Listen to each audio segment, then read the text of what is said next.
A high school boy's daredevil adventure leads him to a cranky old lady who steals his belongings. This is a must-watch explosive new anime for October. The female lead, Momo, is deceived by a scoundrel who swindles her money and body. He demands money or a good time, but Momo responds with a swift sidekick. However, the scoundrel blocks it and kicks her back. Unable to win the fight, he curses and leaves. Despite this, Momo is still heartbroken over the breakup because the scoundrel looks like her idol Ken. Distraught, Momo wanders like a zombie to the protagonist's classroom door. The timid, lonely boy with glasses is bullied, but doesn't fight back. Unable to watch this, Momo sits in front of him to support him. This stops the bullies from throwing paper balls. Momo finds it boring and looks for a place to release stress. Unexpectedly, the boy with glasses follows her and starts a conversation, believing she must like him because of the Supernatural magazine in his hands. Convinced of aliens' existence, he annoys Momo, who finds him too chatty.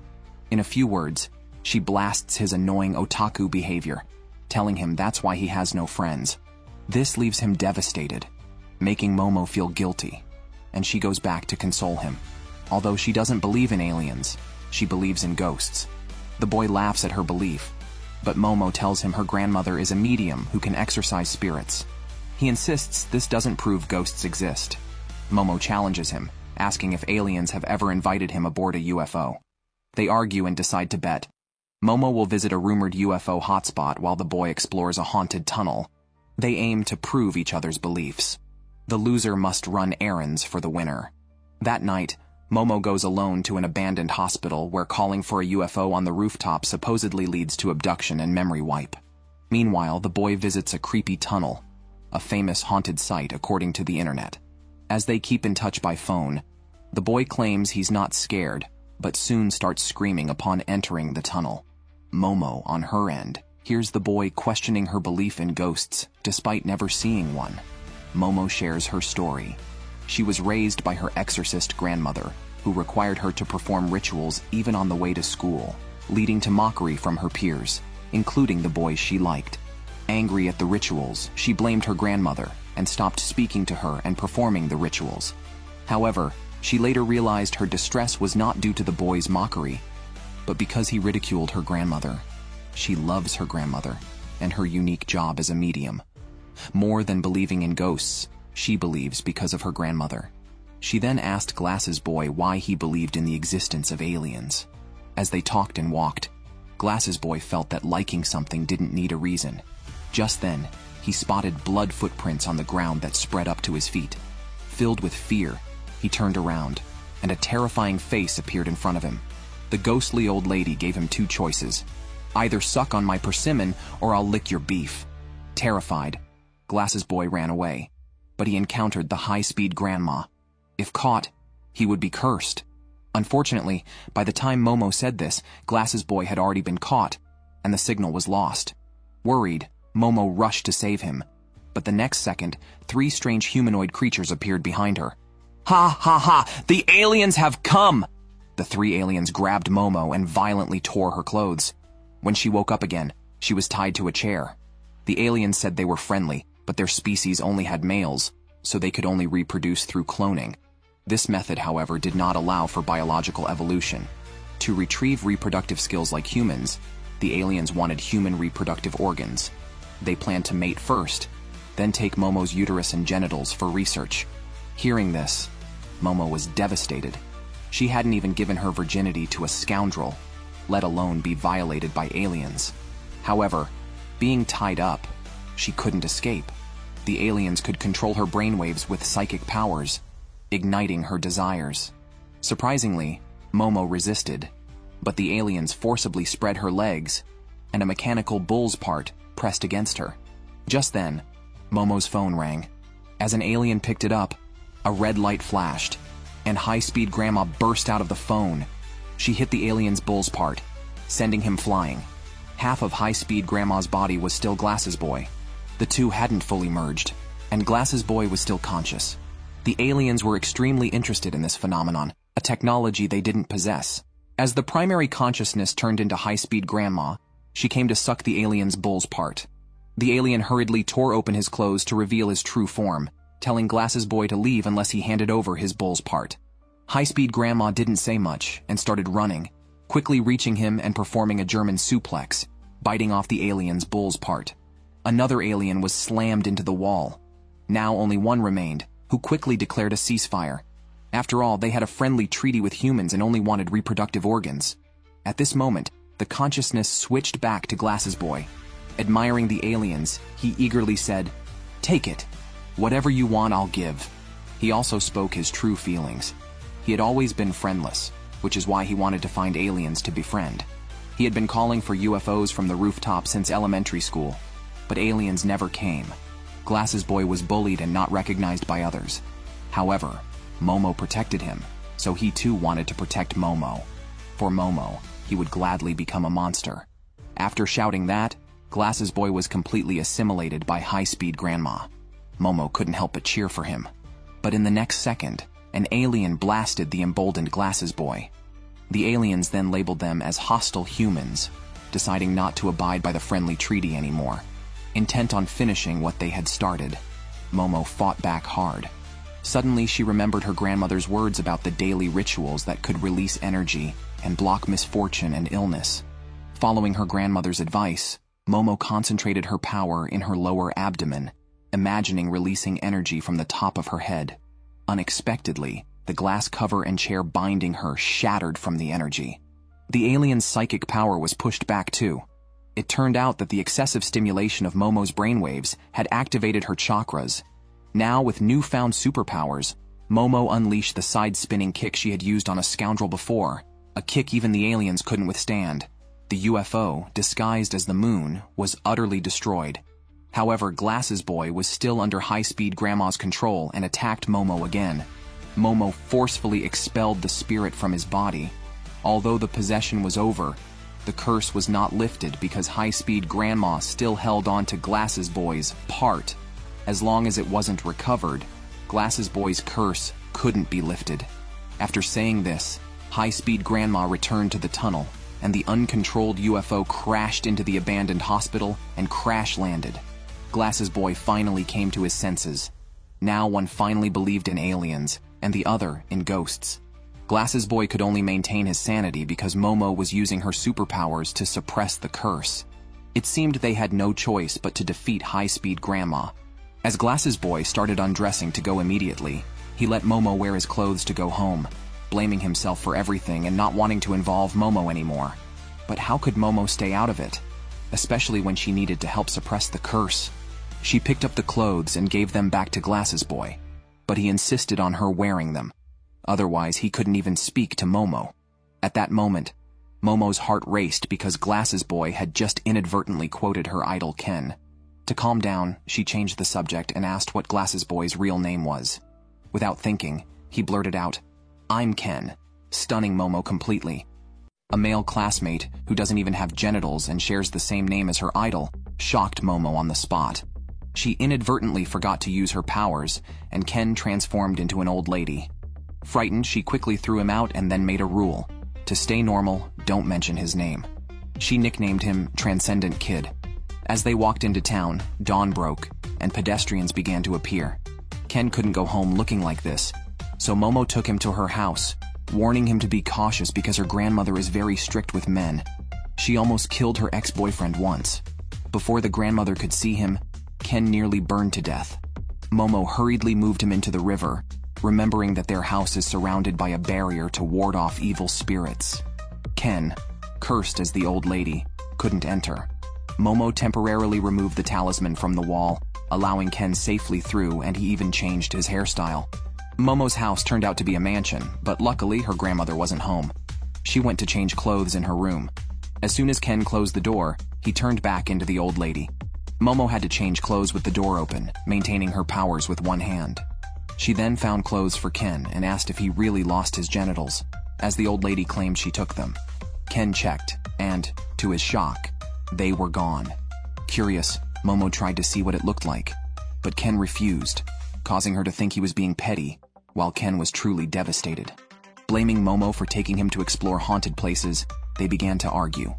Momo thought the root of all evil was Ken approaching her, but Ken, feeling low, explained he didn't want to miss the chance to make a friend after sensing her kindness. However, they were from different worlds and ended up in this mess. They would likely part ways after this. Momo was upset by Ken's assumptions and self-conclusions, noting his tendency to push people away. No wonder he had no friends. Softening her stance, Momo suggested they could normally discuss supernatural topics in the future. Suddenly, Ken called her a freak and started blaming her for being inconsiderate. They began to fight until they heard knocking, but it wasn't the sound of Momo's doorbell. Remembering her grandmother mentioning 2 doorbells, one for humans and one for evil spirits, Momo realized evil spirits had come after she removed the talisman. Unable to fight it off, their only option was to reapply the talisman, which would cause the evil spirit to combust. Momo sneaked out the back door and saw no trace of the spirit. But suddenly, a wall appeared in front of them, trapping them inside, and both started bleeding, seemingly affected by a distant black mist. Just then, a large face appeared in front of Momo and said, "I've found you." It accused them of breaking their promise and called them bad humans. The giant evil spirit clapped its hands, creating a hurricane that blew away the charm Momo was holding. It then punched Ken into the wall, but fortunately the charm was sturdy enough not to break. Momo and Ken exchanged glances and decided to run.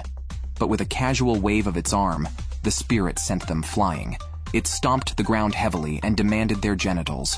Without time to think, they ran first to create distance. Later, Momo asked Ken if he still had a genital. Ken denied it and said it was an alien, identifiable by a ring on its head, known as the Flatwoods Monster, a 3-meter-tall alien. Why does the doorbell set for ghosts also react to aliens? Ken recalled a study suggesting that people who frequently encounter paranormal events also often see UFOs. There might be a connection between ghosts and aliens. As they spoke, the alien began to emit a black mist. If they weren't beaten to death, they would be poisoned. Furthermore, Momo had to suppress Ken's curse and couldn't fully use her powers. Part of Ken's body was rapidly aging. Momo applied her powers, but one hand remained unchanged. Facing the ruins ahead, Ken decided to gamble. He asked Momo to suppress the brain curse while freeing the rest of his body. Just then, the alien's giant face appeared again. Fortunately, they were adept at escaping, although Momo was not yet skilled at controlling this power. She closed her eyes and split Ken's curse into 2, only freeing his body. Ken's eyes turned bright red, and in the next second, he reverted to his rapidly aging form. However, just as the alien attacked again, Ken transformed successfully, dodging the attack while holding Momo and retaining his rationality. He suddenly looked very handsome, even speaking just like Momo's idol. But this Ken seemed to lack survival instinct, walking directly under the alien's foot and getting slapped away. However, the alien was confused and raised its hand, which had fingers cut off at an unbelievable speed, showcasing the power of rapid aging. Momo's hope was reignited. But Ken's handsomeness didn't last long as his body began to fail under the strain, and the alien flung him away. His body and consciousness reverted to normal, explaining that his body could not withstand the power of the curse. Cutting off 5 fingers was already the limit. How can we defeat that guy? At that moment, both fell silent as they noticed the alien's movements resembled sumo wrestling. According to sumo rules, touching the ground with your hands means a loss. So, Ken mustered strength for another transformation and directly attacked the alien's leg, chopping it off. Momo concentrated intensely to suppress the curse, and the alien finally fell, melting as soon as its hand hit the ground. The alien did a front flip, grabbed Momo with one hand, and slammed her into the wall with a powerful punch. Without the suppression of superpowers, Ken's body was about to completely turn into an elderly woman at high speed. Unexpectedly, he quickly recovered. Despite Momo being in such a state, she was unharmed and furiously accused the alien of cheating. She swore never to forgive the deceitful creature. The alien, taken aback by her scolding, struck Momo again with a barrage of punches that hit her body like a storm, deeply denting the wall. Momo was satisfied with the depth of the hole, presuming it was just outside the Torii gate. After saying this, she immediately used her powers to pull Ken into her arms and attached a charm to the gate's pillar. Sure enough, the alien's body began to disintegrate naturally, and the illusion vanished. Momo held Ken tightly, not daring to look, until everything returned to normal. they narrowly escaped death. Just as they relaxed, Ken turned into an elderly woman at high speed again. Momo hurriedly infused him with superpowers. This time, Ken was forced to change his hairstyle, and Momo made a teasing remark before she ran out of energy and fainted. Without the suppression of superpowers, Ken completely turned into an elderly woman at high speed. The grandma who nearly bullied Ken and Momo to death was surprisingly thrashed by Momo's grandmother. After Momo fainted, no one could help Ken suppress the curse, and the grandma took control of his body. Just as she was about to attack Momo, a big sister with a broom on her head appeared, who was Momo's grandmother. The grandma instantly teleported behind her to sneak attack, but ended up burning herself instead. It turned out that Momo's grandmother had anticipated this and had set a trap in advance. Now the grandma was trapped in a circle she couldn't escape from, which was a barrier constructed by Momo's grandmother. By nailing the talismans inside the circle, a barrier is formed inside. Nailing them outside forms a barrier outside. This was why the grandma couldn't attack Momo's grandmother. Frustrated and powerless, the grandma could only make threats, vowing to devour her. However, she was harshly reprimanded by Momo's grandmother like hitting a baseball. Trapped in the circle, the grandma cursed loudly and threatened that if she was killed, the body's owner would also die. Momo's grandmother didn't care, thinking Ken was a scoundrel deceiving her granddaughter and deserved to die. With a final farewell, the grandma screamed sharply, and Momo woke from the nightmare, finding herself in her room. She hurried downstairs, saw her grandmother, and asked if Ken had already gone back. Her grandmother dodged the question, asking if Momo had been to a haunted place. Momo said it was her friend, then asked about Ken again. Her grandmother then revealed she had killed the evil spirit and was still holding a grudge over that past event, mocking Momo for not believing in spirits. At this point, Momo could only kneel and apologize, simply wanting to know Ken's whereabouts. Her grandmother told her to check the temple, and Momo, warning that she wouldn't forgive any harm to Ken, ran off while feeling guilty. Momo had pressured Ken to visit the haunted site, now risking his life. However, when she opened the door, she found Ken eating comfortably inside. Seeing Momo safe, he was relieved. Then, her grandmother appeared, explaining that as long as Ken stayed inside, the curse wouldn't activate. Momo briefly shared their experiences and her newly awakened powers, which her grandmother didn't believe. Instead, she spoke about the grandma, a modern monster that once wreaked havoc nationwide. She had visited that tunnel before and found the spiritual energy too strong, even for her, resembling a bound spirit. The worst had happened. The grandma merged with a bound spirit. Momo's grandmother advised giving up as they were no match for the grandma. But Momo, thinking of her idol who would surely help Ken, decided she must also help Ken. At this point, Grandma could only give her one piece of advice: to play a game of tag with the freeway grandma and lure her outside where her powers would weaken. Even Momo should be able to defeat her. But lacking confidence in herself, Momo asked her grandmother to think of a solution using her unbeatable barrier technique. However, her grandmother's barriers only worked by borrowing the divine power of the land and wouldn't function outside the city.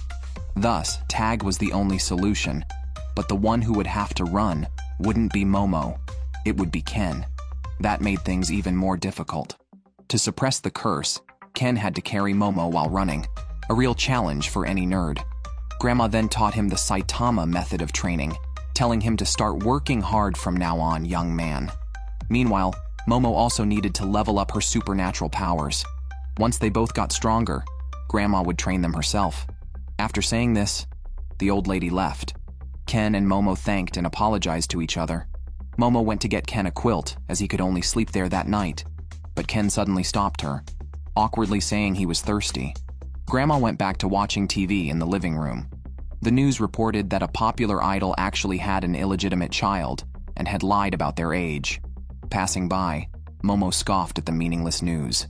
The next day, Ken and Momo began their training. Now there was a big problem. Ken needed to use the bathroom, but Momo's powers couldn't penetrate walls. If he went, his curse might escape. She had to ask her grandmother for help. Grandma first asked how the curse worked. Momo replied that she could see Ken's aura and could shrink it by holding onto it tightly.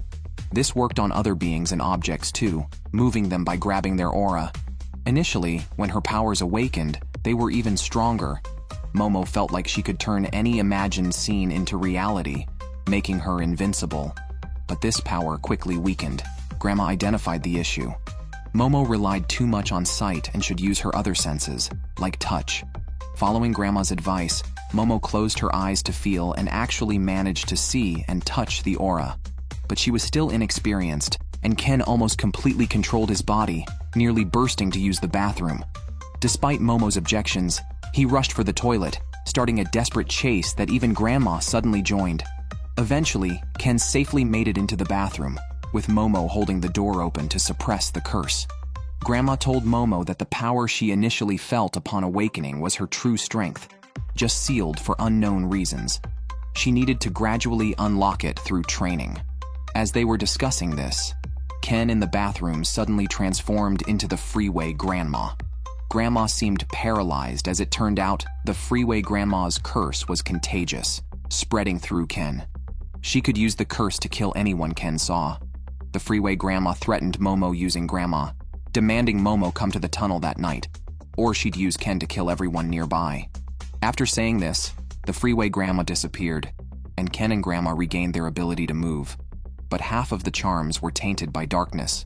Momo told her grandmother about what had just happened, learning they would head to the tunnel tonight. Her grandmother equipped them fully and gave her granddaughter a hug before they left. Despite facing a life or death situation tonight, they still felt awkward because the tunnel was too far away, requiring them to take a tram. Passengers around them were too scared to look, but Momo didn't care anymore, filled with hatred for the Freeway Grandma who dared to harm her dear grandmother. On the tram, Momo changed her clothes because the ones her grandmother prepared were too outdated. She believed a combat outfit should look fabulous. After arriving, Momo tried to use her charms to have Ken lead the way, but he didn't fall for it, and they ended up walking together, feeling more optimistic as they talked. They joked about defeating the Freeway Grandma as easily as they had an alien before. However, when they shone their flashlight, a massive head filled the tunnel, scaring them into running. As they turned around, another head was behind them, both heads moving closer. Momo pulled out a bunch of baseball bats from Ken's backpack and shot them at the head, but it swallowed them with its eyes. With no other choice, they had to unleash Ken's curse. Once transformed, Ken became zombie-like. Momo cheered for him from behind, but he soon reverted back to normal because Momo could no longer see the energy inside him. It turned out the Freeway Grandma had returned the beads to Ken, lifting his curse. Without the power of the curse, they faced two gaping mouths with Momo's powers unable to cope. Remembering her grandmother's words, she provoked the Freeway Grandma into a race. Surprisingly, reverse psychology worked, and they started a game of tag. The rule was that the Freeway Grandma had to count to 10 minutes before starting to chase them. But she cheated, jumping from 1 minute to 10 and caught Momo with numerous arms. Now it was Ken's turn to be counted for 10 minutes. Furious and helpless, Ken didn't want to always be saved by Momo, so he charged at the Freeway Grandma, biting fiercely and not letting go despite her attempts to shake him off. Realizing the clothes he wore were problematic, the Freeway Grandma re-entered Ken, bursting through the clothes intending to return and consume Momo. Unbeknownst to her, she had fallen into their trap. Now within Ken, Momo could see the energy again. She grabbed it with both hands, also seizing the Freeway Grandma's lifeline. Before the Freeway Grandma could attack in desperation, Momo crushed her. Although not completely destroyed, only a small amount of her power remained sealed within Ken. As the situation reversed, Momo was about to deal with the old lady when suddenly a massive crab appeared in the tunnel, demanding they return the grandma. The Freeway Grandma and the ground spirit had not merged after all. The giant crab was the ground spirit in the tunnel. Ken and Momo, too scared to torment the Freeway Grandma, started running as the giant crab chased behind them. The reason why the spirit took the form of a crab is said to be because the deceased transform into marsh crabs to cross the River of Three Crossings. As Momo explained this, they desperately fled. Unfortunately, the Freeway Grandma was leading the crab right to them. With no other choice, Ken transformed. In the instant the crab's claw came down, Ken, instantly transformed, picked up Momo and rushed out. Now, Momo rode on Ken, who was speeding forward, holding the reins, which were the Freeway Grandma. However, there was a problem. Ken, moving at high speed, couldn't turn properly. They both ended up crashing off a mountain road. At a critical moment, Ken spun his legs like propellers and somehow managed to hover in midair before slowing down and landing on the street. The giant crab followed right after, forcing them to keep running. To the onlookers on the street, it looked like Ken and Momo were merely engaged in a bizarre horseback battle. Running like this wasn't a solution. Ken felt he couldn't keep going much longer, yet they were still a distance from leaving the city. Ken, carrying Momo, rushed into a health center. The giant crab, however, was too destructive, and soon, both, along with the crab, ended up in a hot spring pool. Momo used her powers to burst a water pipe, and the hot water gushed out, submerging the giant crab, effectively cooking the mighty ground spirit. Ken and Momo continued to run towards the outskirts of the city, but then countless citizens chased after them. It turned out that a nearby cemetery had been awakened by the freeway grandma, who possessed the citizens on the street. Now they were caught between the giant crab ahead and ghostly citizens behind. Momo asked Ken to transform again, their last chance. After transforming, Ken carried Momo and dashed out at high speed, with Momo using her powers to help him navigate around obstacles. Facing the blocking crab, Ken jumped right onto it and kicked off, leaping into the air and changing direction dramatically. As his power ran out and the transformation ended, they saw a train from the air. Before they could rejoice, they plummeted down. Fortunately, Momo quickly deployed her psychic wings and Ken used his feet as brakes, allowing them to land just in time. Although Momo missed grabbing the freeway grandma in that instant, the grandma managed to escape Ken's body and then scolded the young duo for their trickery and lack of respect for an elder. Momo retorted, having never seen an elder who so poorly looked after the young. This time, the freeway grandma merged directly with the giant crab. Knowing they were close to leaving the city, the freeway grandma offered them some time to escape. Momo said a second was all she needed because her powers could grab anything. She then swung out a large hand and grabbed the train above because the freeway grandma's speed was only 100 kilometers per hour, while the train's speed was 120 kilometers per hour. They were sure to win the race. But unexpectedly, the freeway grandma lunged and grabbed the rear of the train. Little did they know, Momo had planned this as grandma was waiting ahead. Now, freeway grandma was held in place by Momo's psychic powers. As the streetcar left the city, her enormous form exploded in an instant. In that moment, Momo seemed to see the spirits of many young girls. Now, both freeway grandma and the ground spirit were completely eliminated, and the curse on Ken was fully lifted. Grandma had not intended to use such a violent method. Afterwards, the three of them went to the tunnel to pay their respects. Many girls had been abused and dismembered, their remains discarded here, turning into malevolent spirits. Mediums had been tracking freeway grandma for a long time, finding that wherever she appeared, there were always spirits of dead girls. Perhaps she was just comforting those who couldn't attain enlightenment. Unfortunately, they ultimately lashed out at the living, and thus they had to be sent on to the next life. Of course, the living must also never disrespect the dead. If one trespasses in their domain, death is an inevitable consequence. Fortunately, this time did not lead to any major disaster. Momo and Grandma still joyfully made a crab hot pot, but Ken had no appetite. Regardless, he was still very grateful to the grandmother and granddaughter for helping him retrieve his ox. When Grandma became curious about whether Ken's ox had truly returned, Ken was so frightened that he quickly ran away. It was also time for him to leave this strange family. As he was about to go, he suddenly felt a sense of loss. Would he and Momo become strangers again tomorrow? Unexpectedly, Momo called out to him, turning their goodbye into "see you tomorrow." Ken, who had finally found his missing genitals, was shocked to discover that only half was left. Early in the morning, Ken was sneaking around the school, practicing how to greet Momo later. Unexpectedly, Momo was standing at the school gate. Hope sprang in Ken's heart. Was she waiting for him? Trying not to get his hopes up, he thought she must be waiting for someone else and walked past her, ignoring her. Momo got annoyed and kicked him. That's when Ken realized that she was indeed waiting for him. As they walked to the classroom, they chatted about aliens and felt reluctant to part at the door. Just after saying goodbye to Momo, Ken was bumped into the classroom by a classmate and scorned by another girl. However, he wasn't discouraged because he had made a great friend in Momo. Meanwhile, Momo was daydreaming, and her trendy friends guessed she had missed school the previous day to win back an ex-boyfriend. Obviously, her attempt had failed. She must have smashed her phone in frustration, since she hadn't replied to their messages. Seeing Momo's gloomy face, they were even more convinced of their theory. In reality, Momo just wanted to continue discussing aliens with Ken. Ken, uninterested in studying, only wanted to chat about ghosts. Both were deeply preoccupied with each other, and school felt like dragging through the days until lunch break. The hallway was crowded, and both Ken and Momo, eager to find each other, missed each other perfectly. Momo asked Ken's classmates where he was, but they had no clue about him. They figured he might be in the student cafeteria during lunch break. Momo thought Ken wouldn't go to such a noisy place and searched for him in the store instead, while Ken went to the cafeteria. They missed each other again. Later, Ken visited the store and Momo the cafeteria, only to end up sitting despondently on benches, not far from each other. They missed each other because they always looked up just as the other looked down.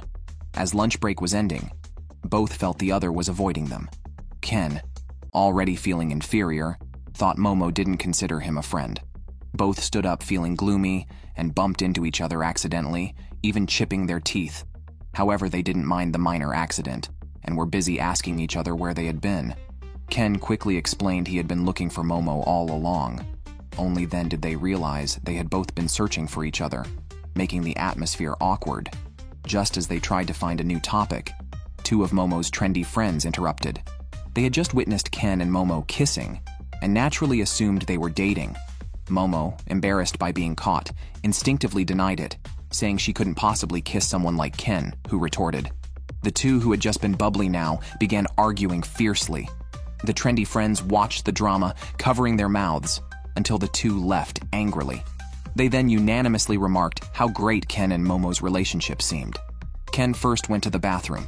He had just impulsively responded in the heat of the moment and did not actually dislike Momo, so he thought it would be best to apologize later. However, he realized a big problem. Meanwhile, Momo returned to the classroom and was grilled by her friends. They even told others that Momo was dating a geek. Just as they were discussing this, Ken came looking for her. Momo, feeling embarrassed, did not want to talk to him. Ken kept insisting he had something important to tell her, but she maintained her attitude. Her friends began to feel that Momo was treating her boyfriend too harshly. This made Momo even less inclined to face Ken, despite his explanations and his pitiful tone, saying he really wanted to talk to her. The trendy girls got excited again, and Ken finally left dejectedly, leaving behind the words, "Is getting along with me that embarrassing?" Even the onlookers felt sorry for him, and Momo was filled with guilt. After school, Ken went home alone and accidentally bumped into a pink-haired beauty who was surprisingly friendly and even touched his arm to see if he was hurt.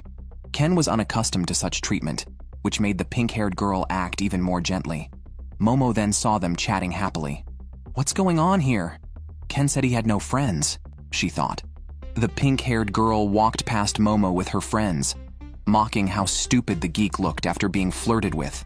It turns out she enjoyed seeing the dumbstruck look on a geek's face after flirting with him. Thinking no other cute girl would bother with Ken again, Momo used her powers to hit her on the head with a water basin. Ken was about to check on her when Momo took his arm and smiled, inviting him to walk home together. She purposely complimented Ken to annoy the pink-haired girl, saying, "No stupid woman could appreciate your charm." On their way home, Momo sincerely apologized to Ken, explaining that she felt embarrassed by her friend's mockery and did not think poorly of being seen with him. Ken was happy to reconcile with Momo. Then he remembered the big problem. They had defeated the speedy grandma, but only half of his genitals had returned. Only the stick was left, missing 2 balls. Momo laughed it off while Ken was the only one troubled by this. Grandma took a mirror to look at him and noticed something was amiss. She asked Momo to bring a doll and a basin. Ken placed his feet in the basin while Momo attached a charm to the doll. Grandma then began to fan Ken vigorously, asking Momo if she saw anything. Surprisingly, there was a moment when the energy inside Ken changed color. Grandma instructed her to pull out the energy at that moment. Momo's control over her powers grew even stronger, and she managed to pull it out successfully. The energy is now trapped in the doll, and Grandma is fervently fanning a Maneki Neko. The Maneki Neko fled into a small room, but was still sensed and captured by Momo. Upon checking, the Maneki Neko was indeed pinned to the ground. cursing in Speedy Grandma's voice. It turns out that during the moment of being burned by the barrier spell, Speedy Grandma turned into a spirit and swam through the flames, returning to Ken's body. She was barely alive, which perfectly concealed her presence. She had planned to recuperate inside Ken, but was discovered sooner than expected. Now, she is just a Maneki Neko, rolling and throwing tantrums on the ground. Ken also demands his balls back using a charm. Speedy Grandma, looking smug, isn't afraid of them taking action. If she dies, Ken's balls will never return. She even threatens Ken to kill Momo and her grandma with a kitchen knife, and then return his balls. But as soon as she finishes speaking, Ken suddenly transforms. Speedy Grandma is stunned. Only Grandma understands what happened. She had fanned Speedy Grandma out of Ken's body, but Speedy Grandma clung desperately to him, so only her consciousness left. Her spiritual power remained inside Ken. Only Grandma can put Speedy Grandma's consciousness back. Now, control is back with them. The Maneki Neko is sweating profusely, and then gets fanned vigorously by Grandma. Ken returns to normal. Eventually, Momo pleads for Speedy Grandma, not really hating her, as they all sympathize with the girl spirits bound to the earth. Momo states that as long as Speedy Grandma returns the balls, they will restore her powers. Finally, Speedy Grandma agrees, but now the problem is she accidentally lost Ken's balls. To find his lost ball, Ken, along with Momo and Granny Speed, rummaged through the bushes late at night, but couldn't find it anywhere. Granny Speed suggested it might have been taken by someone because the golden ball contained powerful life energy, attracting spirits or monsters who believed that collecting such life forces could revive them. Continuing the search seemed like finding a needle in a haystack. Granny Speed didn't mind much, but she ended up getting kicked around by the two. At this point, they could only go back and think of another plan. Granny only mentioned she would ask around among people she knew, advising Ken not to act recklessly as her power was still inside him. The next day, Ken went to school as usual and was stopped by some handsome classmates who insisted on meeting Momo. Despite having faced life and death situations together, it was only then that Ken realized how cute Momo was. Then he heard a boy claim that Momo was willing to date anyone, as that was the rumor. Outraged by the slander about his close friend, Ken grabbed the boy by the collar and even transformed on the spot, pinning the handsome student down and threatening them not to spread such rumors, which scared them into begging for mercy. Ken then returned to normal and was about to calm down when Granny Speed, hidden in his backpack, suddenly popped out. Ken quickly grabbed his backpack and ran out of the classroom. Granny Speed still coveted her power within him and tricked Ken into letting her enter his body again to retrieve her power. But Ken was no longer fooled and insisted on getting the ball back first. At that moment, Momo arrived, and facing her directly made Ken's face turn red instantly, thinking, "How can my good friend be so cute?" He felt a bit shy to face her, and the more Momo chased him, the more he ran, unaware that Granny Speed had sneakily left. Later, Momo heard from her best friend about Ken fighting for her, making her even more puzzled why Ken was avoiding her. Meanwhile, Super Beauty Aira was enjoying everyone's attention. Although she looked down on these people, she relished the attention they gave her. However, her cute and considerate nature had suffered a setback with Momo, so Aira purposely spread a rumor about Momo being promiscuous, but it surprisingly didn't spread. This confirmed to Aira that Momo, who had devil's wings, was truly a demon. Ever since picking up a golden ball, Aira believed she was a chosen warrior destined to save the world. It was after finding the golden ball that she began to see things others couldn't. It turned out that Ken's ball had ended up in Aira's hands. That night, during the battle between Momo, Ken, and Granny Speed, the golden ball accidentally fell near Aira's feet. As she picked it up, she happened to see the scene of a bound spirit dissipating. So Aira unhesitatingly pocketed the golden ball. Then she had her friends help her gather items like a book of curses and a crucifix that oddly smelled of oyster sauce. Her friends didn't really believe her claim of being chosen by the heavens. They just went along with Aira for the fun of it. Suddenly, Aira claimed to see a woman in a red dress below, though her two best friends saw nothing. Aira took this woman to be Momo's familiar, convinced that Momo was always watching them. While she was getting carried away with her act, some boys approached, and Aira quickly tossed the crucifix to her friends and pretended to be innocent in front of the boys. Unbeknownst to her, all of this was witnessed by Granny Speed. At lunchtime, Granny Speed, Momo, and a cat went to the rooftop to eat. Granny Speed and Momo almost came to blows. Granny Speed was worried that the golden ball might indeed be at the school, possibly picked up by someone there. She feared that if a human picked it up, their spiritual power might awaken, allowing them to see ghosts, who in turn could see and even attack them. By now, Granny Speed knew that Ira had the ball, but retrieving it would have to wait until after school. Ira, meanwhile, had her own plan. She spent the class fondly playing with Ken's golden ball, noticing the woman getting closer. She wondered if she could take her and Momo down at the same time. After school, however, she directly approached Momo and even lowered her stance just for a chance to talk to her alone. Ken and Momo didn't know the golden ball was with Ira. Momo told Ken to go look for it himself and then followed Ira away.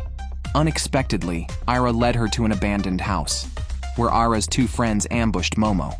Once inside, the two girls pinned Momo down, and Ira, mounting her, pulled out the crucifix and the Book of Curses. Angered, Momo used her powers to throw the girls off. Ira, now more convinced of her suspicions, took out the golden ball and pressed it against Momo's face. Momo exclaimed, telling Ira it was Ken's ball, but Ira didn't believe her.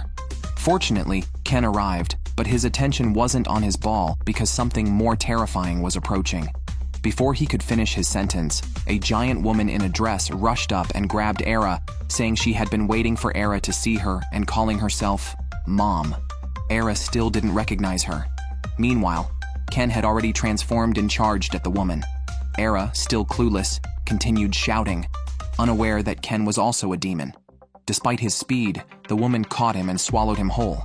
With her hands bound, Momo could only try to use her powers to pull him out, but without her hands, it was too awkward. She ended up being flung away, while Ken was completely swallowed by the woman. Ira was still baffled, the woman claiming to have waited for her for over 10 years, just hoping to hear Ira call her Mom, something she had apparently done once as a child, though Ira had no memory of it. Momo got up again, determined to capture the evil spirit in the name of justice.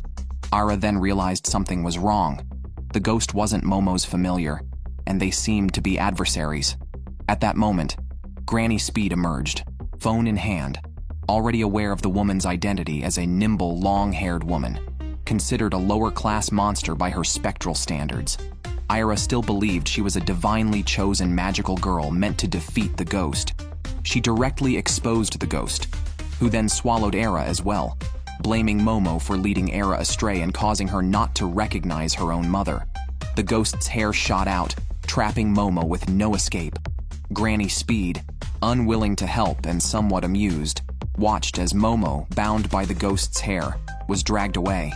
Despite being bound, Momo, tough to the bone, not only refused to apologize but also cursed at the ghost, who swung her around by the neck, nearly strangling her. Still defiant, Momo was then swallowed by the ghost, who frothed at the mouth, demanding to know where her child was. Now only Granny Speed was left. The ghost, not recognizing her as a senior figure, received a casual reminder from Granny Speed that she had swallowed her hair along with Momo. Suddenly, the ghost's hair caught fire. Unknown to her, she had also swallowed Ira and a crucifix, which was actually a lighter. Momo used the lighter to set the ghost's hair on fire, causing the ghost to burn from the inside out. She was forced to expel the three people and the lighter. Proudly posing, Granny Speed declared it was their turn to strike back. After being spit out by the female ghost, Ira fell into a coma. Hearing Momo and Ken still shouting about retaliation enraged the ghost. She could not forgive them for taking her daughter, Ira, away from her.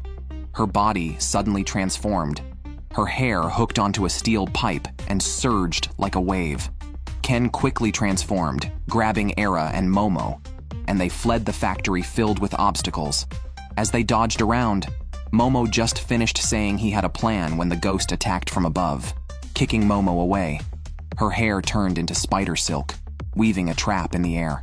Knowing Ira was the target, Ken continued running with her, dodging the hair attacks. The numerous obstacles hindered his speed, and during a leap, the ghost, graceful as a ballet dancer, kicked him over. Ira was thrown out as well. The ghost landed lightly on her toes.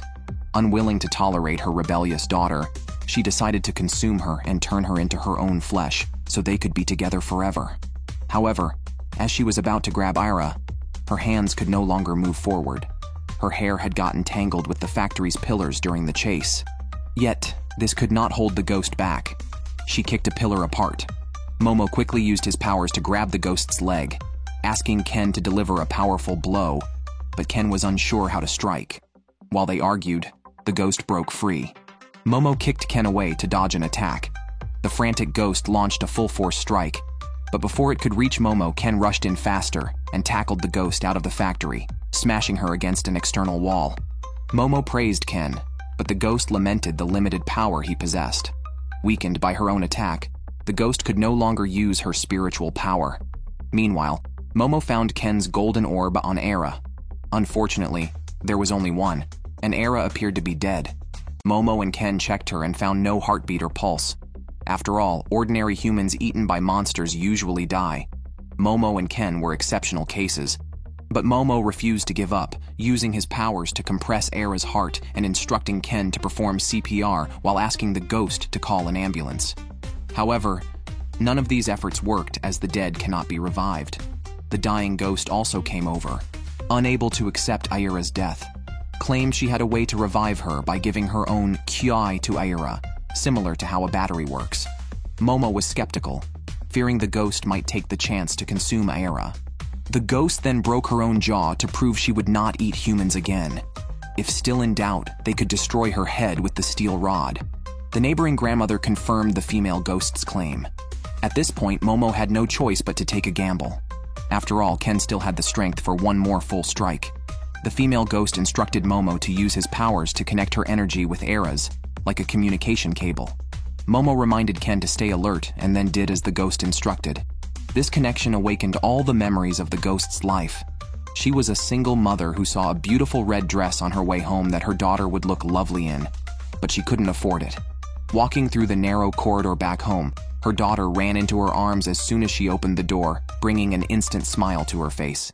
She worked hard during the day and spent her rest time practicing ballet with her daughter. Despite their fatigue and poverty, they were happy. The mother also documented her daughter's growth through photos, and her daughter enjoyed ballet. Eventually, the mother saved enough money to buy the red dress for her daughter. But as these bright, happy memories flowed, darkness arrived. That night, while celebrating her daughter's birthday, after eating and drinking, her daughter fell asleep on her lap. Looking at the stars outside, she thought these happy days would continue. But that day, uninvited guests arrived at their home. During the altercation, the mother was thrown and shattered glass pierced her body. Unconcerned, she lunged at the intruders trying to take her daughter, but was knocked back, hitting a table and causing their joint photo to fall and become stained with blood. Eventually, drained of all strength, the mother could only watch helplessly as her daughter was taken away. The rain outside grew heavier. The mother suddenly awoke in panic, rushed out of her house to the streets but couldn't find her daughter anywhere. Running too hastily, she fell. In a daze, she relived the moment her daughter helped her up. Now, desperately stretching her arms to grasp something, she caught only emptiness. Finally, her hand fell limp, blood mingling with the rain. The mother felt her body become light and danced her daughter's ballet in the beautiful night sky on the dirty city streets. Her body spun rapidly, as if endlessly, tirelessly. The scene shifted, memories flashed, and finally froze at the moment her daughter embraced her. Then, with a thud, something heavy fell. The mother who jumped from the rooftop could not survive and became a memoryless, wandering ghost, unaware of why she lingered, only vaguely feeling she had lost something important. It was then that Era, possessing weak spiritual powers, saw her and grabbed her skirt, calling, "Mommy." Only when the ghost turned did she realize the mistake. Just then, Era's father arrived, narrowly missing the ghost's attempt to touch her. Era's father, unable to see the ghost, heard his daughter call for her mother, and once again told her that her mother had gone to a faraway place. Era's mother had also died. The female ghost remembered she had a daughter, but mistook Era for her due to her disordered memories. Over the next decade, she stayed by Era's side as a spirit. The energy transfer ended. Momo, acting as a conduit, received the ghost's memories and was moved to tears. She stopped Ken, who was about to act against the ghost unknowingly. Ira also revived. The ghost, now relieved, apologized to Era. She had vowed to protect her but became a monster that couldn't even control its own emotions, hurting her. Thankfully, it was all ending now. The ghost's body began to disintegrate as her energy was depleted. With unfulfilled wishes, she couldn't achieve enlightenment and was destined to fade into nothingness, erased from existence. Everyone would forget her, including her daughter whose whereabouts were unknown. Aware of everything, Momo couldn't bear to just watch and asked the neighbor grandma if there was any way to help. The grandma coldly replied, "No, as attaining enlightenment is a personal spiritual journey that others can't assist with." The ghost's legs crumbled. Her red dress, once worn by her daughter, fluttered. She wished she could have bought her daughter prettier dresses, spent more time with her, and wished she wasn't her daughter. Perhaps then they could have had a happy life. As she faded, the ghost felt only guilt towards her daughter and regret for herself. However, a girl approached her against the light and hugged her tightly. It wasn't her daughter but Era, whom she had protected as her own. Era cried out, "Mom, I love you. I am the happiest child in the universe." The ghost hugged her back, just as she had once watched the stars with her daughter. Era's only wish was for them to be in a world where no one could hurt them. A happy and gentle world. The ghost completely vanished, but it didn't matter.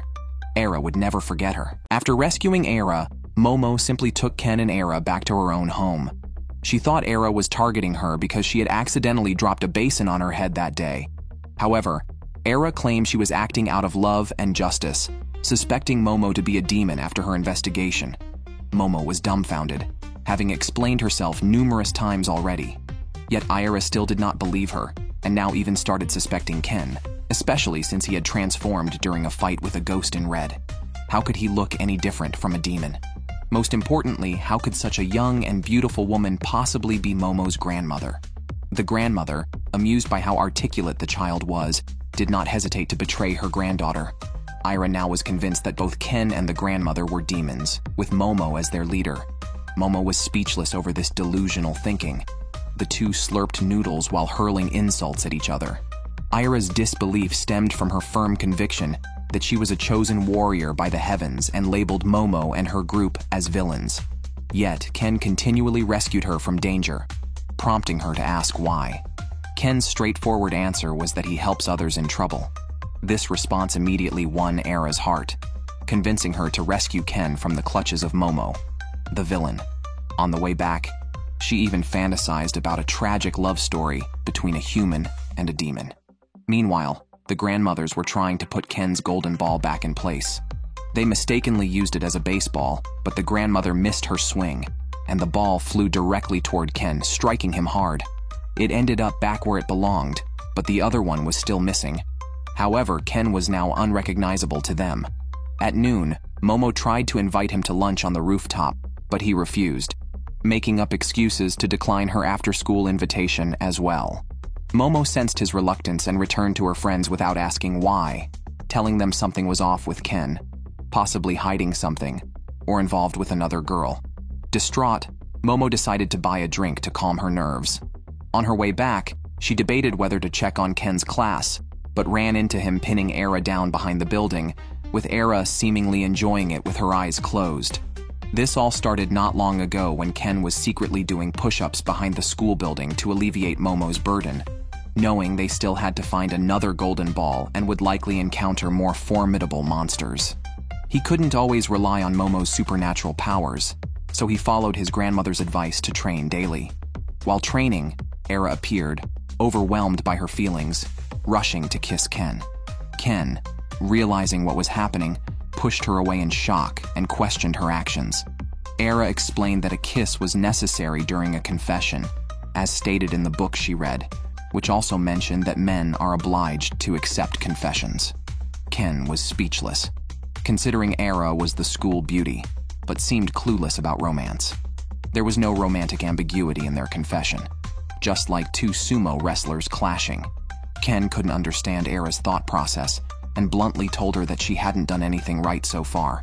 Although Era was hurt by this, she still wanted her confession to succeed. Unexpectedly, during their argument, they both fell down, leading to the scene Momo had just witnessed.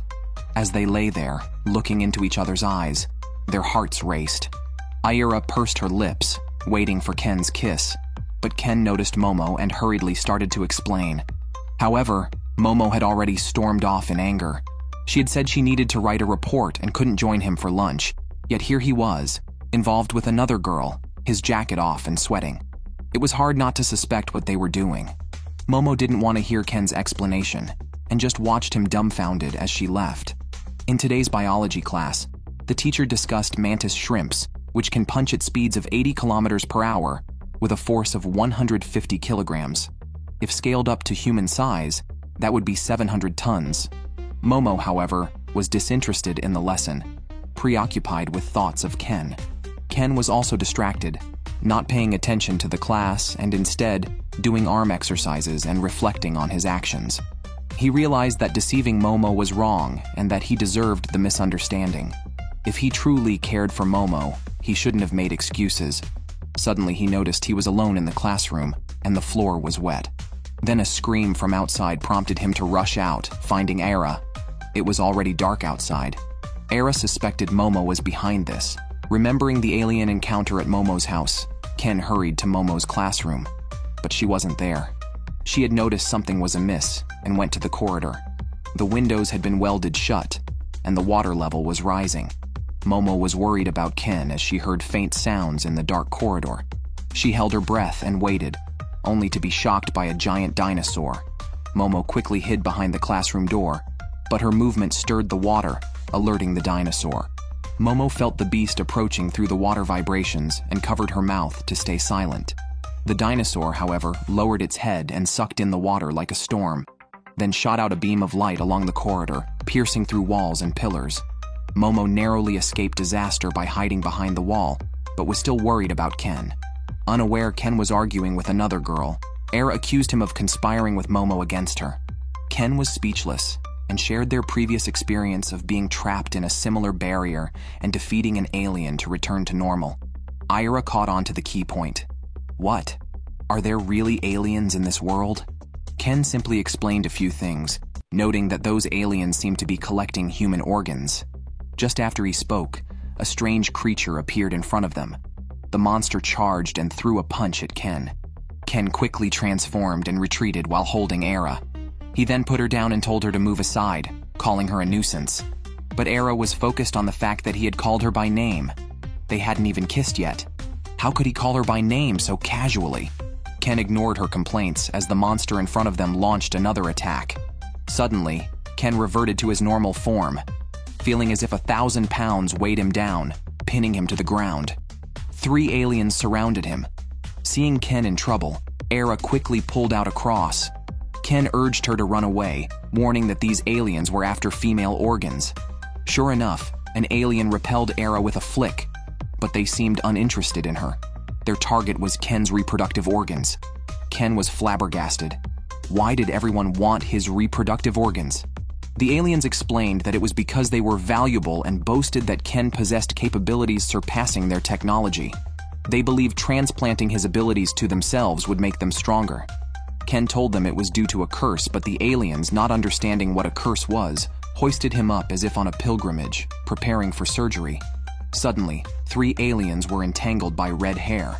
Aira had transformed into a red-haired demoness. Aira, transformed into a red-haired demoness, repelled the enemy and rescued Ken, who was disheveled at the time, fully exposed to Aira. However, aliens and monsters were also present. Seeing Aira as a telekinetic, the aliens decided to harvest her reproductive organs as well. At their command, a boxer immediately charged at Aira and engaged in a fierce fight, with the aliens assisting from the sidelines, while Ken was busy looking for clothes.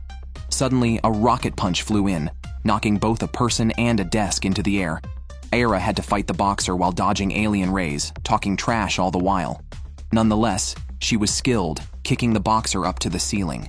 She then turned her attention to the aliens, but was surprised when, with a mere wave of their hands, they slammed her against a wall with an invisible force, ending her transformation. The aliens then focused on her skirt. Even then, Aira proclaimed herself chosen by the heavens. The next moment, the boxer punched her in the stomach, breaking the wall. At this critical moment, Ken stepped up, still undressed but unashamed, exposing himself to the enemy to save Era. After speaking, Ken transformed again and moved next to Era. However, the aliens replicated the gravity effect, rendering them helpless and ending their transformations instantly. This was a zone created by the combined telekinetic powers of 3 aliens, where they couldn't even stand. The aliens couldn't enter either, so they sent the boxer to brutally attack Ken. Unexpectedly, Ken managed to push the boxer out, breaking the barrier. As the aliens wondered, Momo arrived, using her psychic powers to repel their telekinesis. Now reunited, the 3 were fearless against the aliens. In the next moment, all 3 were knocked down. Momo had a moment of weakness, which the enemy exploited. One alien quickly woke the boxer, threatening wage deductions if he didn't work. Unable to move, the boxer was injected with an energy drink and transformed into a mantis shrimp form, still obliged to work despite being a monster and even facing wage deductions. The fully revived mantis shrimp savagely attacked Ken and Era, but fortunately, Momo regained control and pushed back the aliens' telekinesis. The aliens directed the shrimp to strike Momo, but once free from gravity, Ira and Ken immediately attacked. However, upon touching the shrimp, Ira was instantly flung to the ceiling, stuck due to the creature's speed. Fortunately, Ken rescued her in time, clearly seeing the creature's punches. Ken and Era then clung together, combining their strength and speed, finally managing to temporarily suppress the shrimp, while Momo could hardly bear to watch. Unaware, they were once again overpowered. The aliens deemed the mantis shrimp too weak and decided to cut its salary by 60%. Just then, the water on the ground flipped, sweeping them all into it. Subsequently, the walls and ceiling also turned into water. The dinosaur Momo had seen before arrived. Ken was thrilled to witness what he thought was the Loch Ness Monster. Ira, seeing this, joined Ken in excitement. Momo didn't want to bother with them. The aliens were still blaming the dinosaur for not restraining Momo, and decided to cut its salary by 60% as well. Before they could finish their sentence, the dinosaur's ray split them in half. Ken and Era then realized how dangerous the dinosaur was.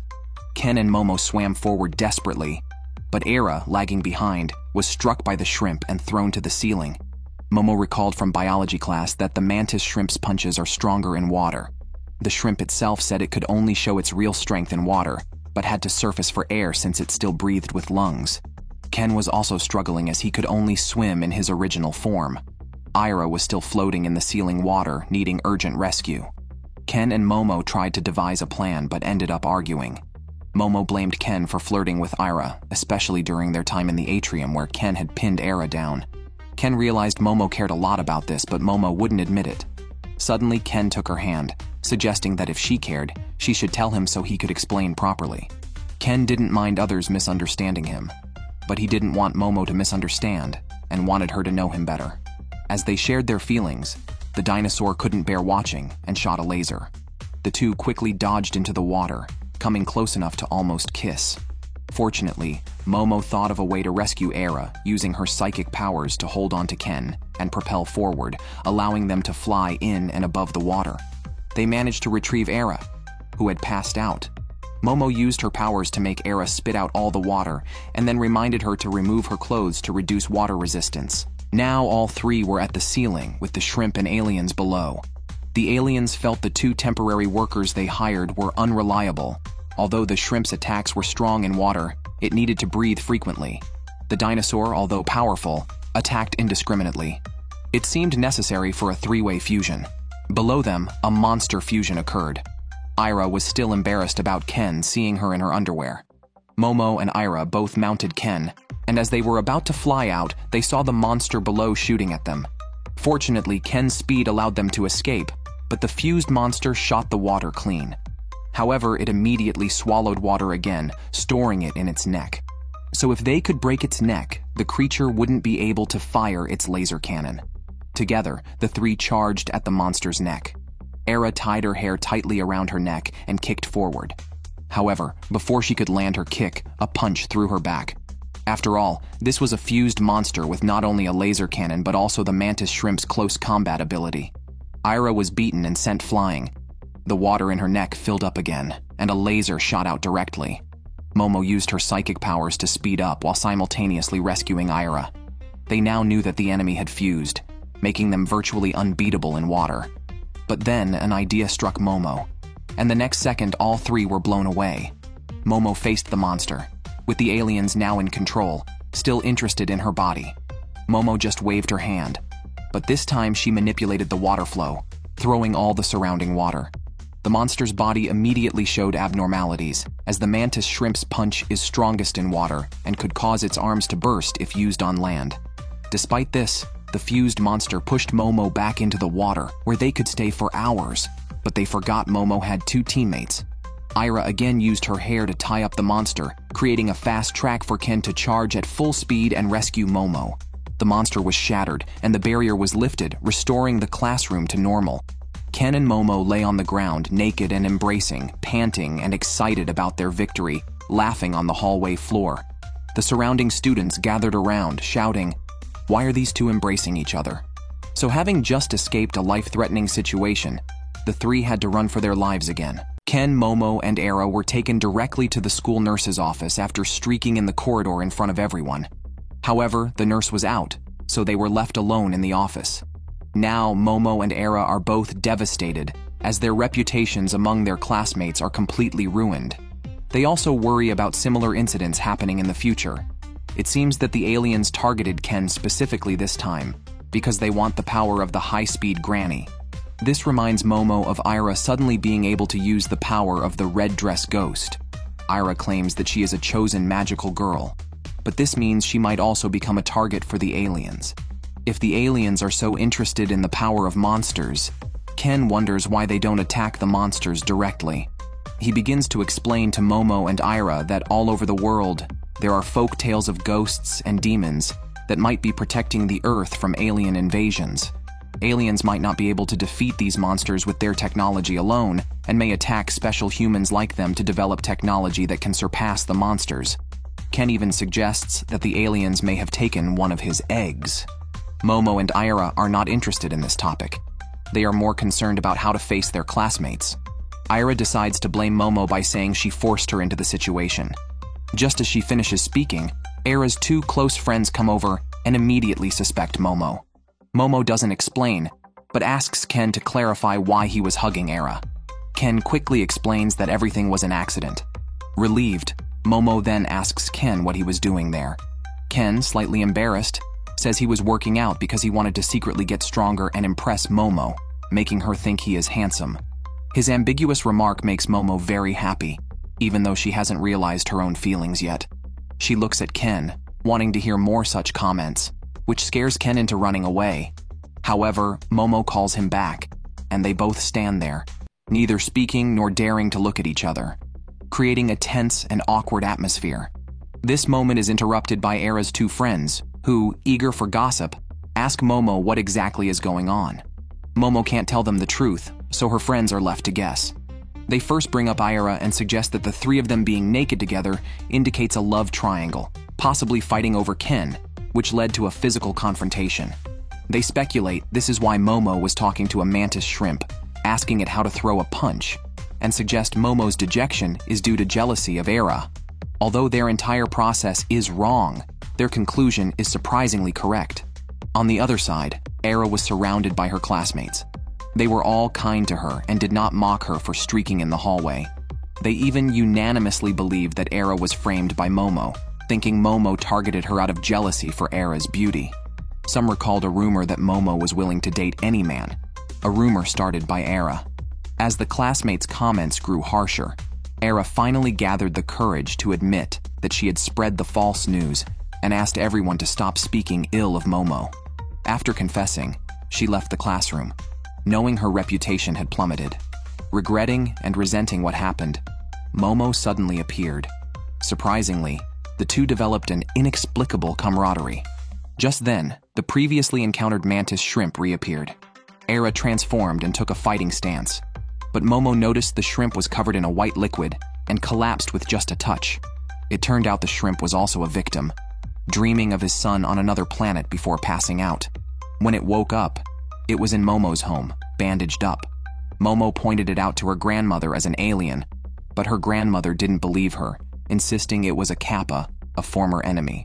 Despite their wariness, Momo still prepared curry rice for the shrimp, moving it to tears.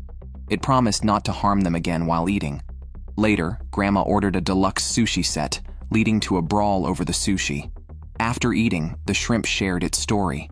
Its son was ill, needing daily blood transfusions to survive, a condition that also killed its wife.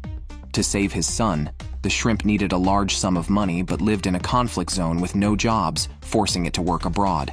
Ken was moved by the story and even offered his own reproductive organ for the shrimp to sell, planning to retrieve it later. But Momo was more practical, noting that a lump sum wouldn't be enough for daily transfusions. The shrimp needed to earn money itself. Realizing Momo was right, the shrimp decided to leave, but was stopped by Grandma, who complained about the smell of its blood. After a sniff, she realized it smelled of something familiar and brought out a box of milk, which tasted just like their blood. It turned out Grandma had already noticed the smell of milk on the bandages, similar to wiping milk with a cloth. Surprisingly, Kappa blood was also milk, solving the problem. Grandma said she would ask a farmer she knew to give a cow for his son to drink milk every day. The biggest problem was thus easily solved. The mantis shrimp was tearfully grateful. He bid everyone farewell and boarded the spaceship back home. He also said that if they ever faced any difficulties, he would definitely return to help them. After sending off the alien, Momo and the others immediately knelt down and begged Grandma to pay for new uniforms since they had no money. Using adults' financial resources seemed like the best approach at the time. Surprisingly, Grandma only agreed to buy for Era and Ken, because she saw in Momo's eyes the intention to exploit her financially. If Momo wanted one too, she had to impersonate Hiroshi Abe to Grandma's satisfaction. With no choice, Momo complied. Just then, the doorbell rang, and it was Momo's childhood friend Jin, who was also her first love, causing Ken to suddenly feel threatened.